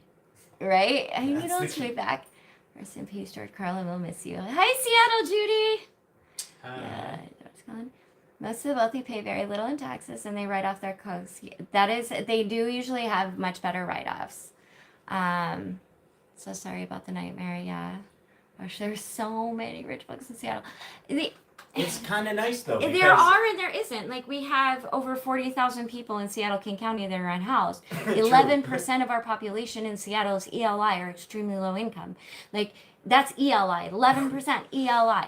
That's not even just low income, which is an even higher percentage. So it isn't necessarily that we have so many rich people, it's that the gap is so wide, right? the people So we that are have rich people that really are rich. insanely wealthy, then we have a few people in the middle, and then we have people who are literally dying on the street in poverty. And so that's where this gap is. And then if not a step. and away then you from it. have those that are over here saying, well, we pay taxes. But the issue is they're not, though. They're writing all this off. They're getting corporate subsidies. And the real people paying taxes are the working poor, who are paying a much larger share of their income to taxes. And a lot of stuff for Uh, shelters comes from donation. A huge portion of shelter Just stuff is virtually donation. hug. Sorry, you can understand. Just Like- on my booster, I thought the headache was from the vaccine. Yeah, I've been getting headaches over just world events for sure. Noodle, I was talking to someone earlier in Ukraine who was in a shelter who had nowhere to go back to when this is over. Yeah, that is. And that's where grace and compassion are going to come in, right? Because we need to remember, too, later on, after things have resolved, if people aren't doing the best, we don't know their situation. And so having compassion for people and helping people rebuild and being that support, that person that's like, you got this, like, even if you can't do anything physically, be that person's cheerleader. You have like no like idea how much it helped me just having people cheering for me. Having people being like, yes, I believe in you. You got this. You rock. You know, I would hang on to that. I still hang on to that. I still think it's amazing. I think a teacher called me smart in third grade. I hold on to that your life. I love you. You're ridiculous. I love you. I do feel bad and some responsibility because I'm Swedish, and historians claim that Russia was founded by the people from Sweden.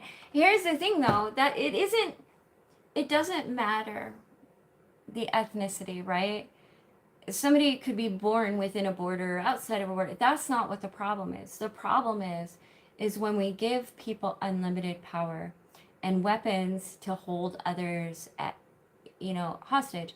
It isn't that someone is Russian that would make them a bad human being. What would make someone bad is committing human rights violations or supporting somebody who is committing human rights violations. And I don't think, honestly, that that's the majority of people. I think that there are small factions that get into power. But that's like, okay, sometimes I feel bad about being, for the same reason I feel bad about being an American. Honestly. But I also realize that I had no choice in that. And all I can do is be the best person that I can be, to show what I am, regardless of where I am or what border I'm within or where I'm from. I'm a human being. And the same kind of human being as somebody on the opposite pole, Let's see. Zyma, they opened up an open shelter in a park in Brisbane years ago, but the local wealthy people made sure it was shut down. It's working well, but the witch will have their golf courses and parks, yes. Someone else in Russia, they were able to get reservation, just walked away from everything. They didn't even spend the time to do it. Yeah, I wouldn't spend the time on dishes either. Let's see, messages were mama mode. She forgot to send them. Okay, tell her hi. And long-term humanitarian care. Yes, absolutely. Long-term humanitarian care. Absolutely. And that is something that I know on many levels, agencies here in the United States are also working on is finding ways, and not just in the Ukraine, but for all of our refugees and immigrants, is that long-term support, because they've been through significant trauma, and trauma that any human being nobody should have to go through. It's exactly what I do, be a cheerleader. Great job, Matthew. it was safe to live in space or doable, I would be tempted. Heard the person who owned that name starts with, he was to strand in an American in space, but target the innocent. Hard to make sense. It doesn't make sense. But that's part of that's part of that nationalist theme, right? That because you are within a border, or because that you look like someone, or because you're the ethnicity, whatever it is, that you must be just like them. And while we do have shared similarities and beautiful things, it's just not the case. And I think that a lot of innocent people really get hurt by that. And here as well. Let's see. Spot on, Amanda is not what group person that does, good or bad. It's the way the individual person chooses. Well, that is true. But when that individual, like a bunch of individuals doing the right thing can make a group doing the right thing. But also with that same breath, if you have people who are apathetic or not doing the right thing, that also can lead to some tragedy. During my work with the homeless people in Seattle 3 years, one thing I heard over and over, say hello. Yeah, that's actually Seattle, Judy. That is say hello. I think that is the tagline for facing homelessness, their work. But that is something that, hello is good. Yeah, just How are you? how are you? I don't know though, cause How are you's brought me to tears. Yeah, I know, right? How, like, I don't know how you don't know what you're. I guess how are you is like if you have time, because like you never know what you're gonna get with that. How Right, are you? it's yeah, because it's not the same as like, True, because I if you're shouldn't. walking in the store, you're like, hey, what's up? Hey, what's up? I'll say what's up, but to say how are you, like I gotta have some time because I know that person is not doing well. Yeah. It was like the first time somebody came up to me and they're like, oh my gosh, what do you need? And it was the first time I was even out there speaking. I think I'd been under the bridge for like not even a week. And I was like, I was looking around for cameras. I was like, I'm sure this is a trick show. Is it really like a house? Oh, no, honey. Like, are you hungry? I was like, oh, okay, that's what's going on. What do I need immediately? Like, what would make sure that tomorrow happens? Right, because I Oh, didn't cool. understand. And I was like, because, sometimes I have a hard time. Same. I have a hard time, like, with underlying stuff. So I take things at face value a lot. See, I also jump the opposite direction. Like I'm like nothing. Like I'm okay right now. Like this second is perfect. I don't know. I don't need anything. Hey Amanda, glad Right. to see you healthy and still active. Are you painting? Yes. I painted tonight. And I got paintings all over my house. And yes, I will. I definitely want to do more painting. It's just, like I said, it is really difficult because a lot of times I have to sit and let it dry, and it takes numerous processes for me to turn out a painting. It's not ever something I do in like an hour. Or now we're going on 2 hours. Oh my gosh, we've been talking forever. Sunshine, it's us versus that mentality. It causes hostility. I think you. Seattle Judy is awesome. They say not to say how's it going or sup. I wonder why. How's it going? I don't know. How's it going? How's it going? It's like Okay, I'm it's gonna going- say that. Here's the thing: acknowledge Actually- the person. It doesn't matter, even if you're acknowledging somebody in kindness. It doesn't matter what you a say. smile and a head nod will even because the thing is like you become. I had somebody tell me when I first became homeless, the easiest way to disappear in a city and become invisible is to sit on a sidewalk and cry. Yep, that's You- the truth. I've done it. People People disappear. will You're walk alone. around you. People will act like they never even seen you. No eye contact. No anything. They will dissipate like you had the plague all of a sudden and you were alone in that city. Hold on, there's some more comments. Kind of random, but do you sing or have you performed in plays or musicals? I used to sing all the time in No, that front was of me. anywhere. She did musicals and theater for a while. That was cool. Yes. I sang until I was in high school, and then in high school I had a lot of issues just because of like foster care and a lot of trauma. But then afterwards, as an adult, I was in theater for a little bit in Wisconsin and did a play. She sang my whole childhood. I sang their entire childhood. I still Like real lullabies. Like she would say, well, she sung opera because I took opera in college. and so like it would echo throughout the house and stuff, and that was a and I still wonderful way do to go. shower concerts. I will sing like nobody's business in the shower. Man, that's a whole recording studio for Popcorn moment. Have you ever seen Avatar: The Last Airbender? No, I have the not. movie or the series, because I've watched the series over and over and over, but like the movie, the live action, I don't know. I've been afraid to watch it because of I really treasure the series. Sunshine Girl said if I had an online place to purchase anonymously or something, I would purchase paintings. I like your paintings. Good cause. I have a Facebook page called Amanda J Artistry, and I also when I put them on Instagram, you can private message me or yeah, just there's numerous ways to be able to buy. Just message me how much and or just watch the hopefully people will bid on Instagram and just watch that and maybe there'll be one you want to bid on.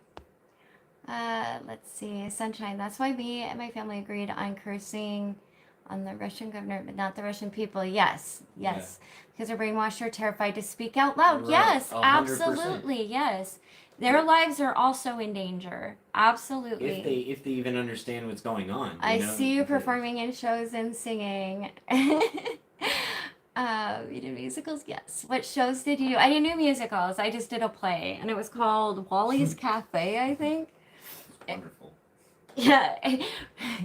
I was also a mom and I very didn't- busy. So that actually would you caused sing me to on do camera theater. sometime? Probably not. There's copyrights on a lot of things to like have in the background. I am so that would confident on a lot of things, but I was see, giving you tech excuses, man. I was trying to get you out of that one. were you? Oh, Wisconsin. We're in Wisconsin. We lived over by La Crosse in Toma Sparta. and Norwalk. Oh, Yes. Norwalk is the one. There is I no remember. movie in Boston say. That's Edinburgh. I'll check it out. Well, too many were walked around them. Ignore, not notice. Just a locus I validation. heard- Absolutely. And that's the thing. It's just acknowledge somebody. I Just heard acknowledge Boston's- their presence and that you see them there, and that they're not invisible. And that they'll make it through it sometimes. Wally's like, Cafe. Never heard of it. I think it was just a small one. And Toma's a very small town, so it was just like It it's was a a small local town theater. theater. I got amazing bouquets though, and it was a great experience for the kids to see their mom do something like that. Everyone so. erupting into like applause for her was like really, especially when she had worked so hard as a single mother to raise us and But that was do her when I best. was with Mark She and we had got- the 6 kids. So. Well, yeah, that's when we you finally got a little time to yourself and finally got to chase something. My that- college friends live in La Crosse. That's super cool. They used to live in Oshkosh. Yeah. Hey, nice. Well, you guys, this is coming up on 2 hours, and I appreciate my time with you so very, very much. I am going to actually, I will put it in on the comments when this processes and goes through. I will put in the comments my Instagram handle so you guys can find the painting and people can bid on it. And if you bid on it, I'm going to give it probably, I would say, until Friday, just to see how much money. And I'm also going to make it a fundraiser too. So people can like, instead, if they don't want a painting, they can donate directly to United Help Ukraine. And in the description, there's the links that I usually do for supporting this channel and like my lists and stuff for that. But there's also the United Help Ukraine thing, so you can go right there and learn more about the organization. Macaulay, thanks for. Thank you guys. I appreciate you all. Have a great night.